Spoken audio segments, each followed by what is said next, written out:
Look what rolled into the shop today.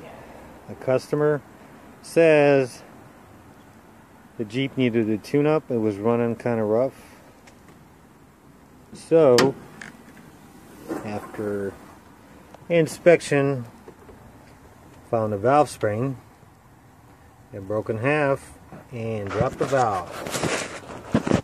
And the valve made a contact with the piston. You can actually feel it and you can actually see it. Yeah, it's always a tune-up. And it's always not a tune-up.